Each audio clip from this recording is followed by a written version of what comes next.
تو جو مسلمان مفکرین ہیں یا علم منطق جو ہمارے یہاں پڑھتے ہیں، وہ علم کو دو قسموں میں استعمال کرتے ہیں، علم کو دو قسموں میں تقسیم کرتے ہیں، بدیہی اور نظری.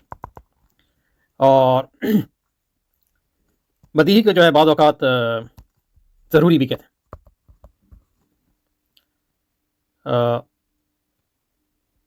اور نظری بدیہی یا نظری، انگریزی میں جو ہے بدیہی کو ہم کہتے ہیں سیلف ایویڈنٹ، اور ضروری کو ہم کہتے ہیں نیسسری.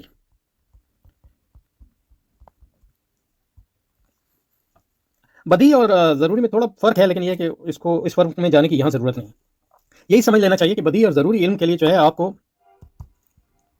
فکر استعمال کرنے کی ضرورت نہیں ہوتی، یہ خود بخود آپ پر عیاں ہو جاتا ہے، کیونکہ وہ اتنا واضح ہوتا ہے.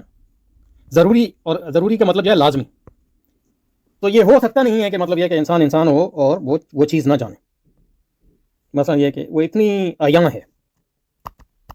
اس کی مثال اسی طرح لے لیں کہ مطلب سورج نکلا ہوا ہے، تو شعائیں جو ہیں آپ کی آنکھوں کو خیرہ کر رہی ہیں، آپ کو سوچنے کی ضرورت نہیں ہے کہ سورج نکلا ہوا ہے. یعنی مطلب یہ آپ نہ بھی چاہیں تو آپ پر یہ عیاں ہے کہ سورج نکلا. اسی طرح یہ یعنی مطلب یہ کہ عقلی علوم میں بھی ایسی چیزیں ہوتی ہیں جس کو وہ کہتے ہیں لازمی یا ضروری. اس کے لیے جو انسان کو فکر استعمال کرنے کی ضرورت نہیں ہوتی، وہ خود بخود عیاں ہے. تو مطلب یہ کہ اس کے لیے جو ہے جیسے مطلب یہ کہ اس کے لیے مجھے غور و فکر کی ضرورت نہیں ہے کہ 2 + 2 جو ہے 4 ہے، یا 4 جو ہے 2 کا آدھا ہے، یا مطلب یہ ہے کہ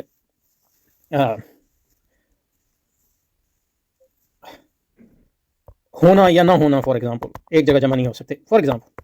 اب اس کو کہتے ہیں ضروری اور لازمی علم، جس کے لیے مطلب یہ کہ آپ کو تگ و دو کرنے کی ضرورت نہیں ہوتی، یہ خود بخود آپ پر ظاہر ہے. تو بچہ جب بڑھ جاتا ہے، بچہ جب مطلب یہ کہ قوت تمیز پر پہنچ جاتا ہے، تو یہ چیزیں اس کو خود بخود آ جاتی ہیں، اس کے لیے اس کو تگ و دو کرنے کی ضرورت نہیں پڑتی. نظری جو ہے اس کی بالکل ضد ہے. نظری وہ علم ہے جس کے لیے آپ کو غور و فکر استعمال کرنا پڑتا ہے، اور قوت عقل جو ہے استعمال کرنے.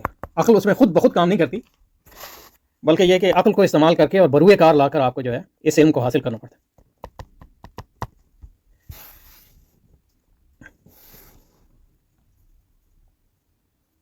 اور نظری علم کا بنیادی طریقہ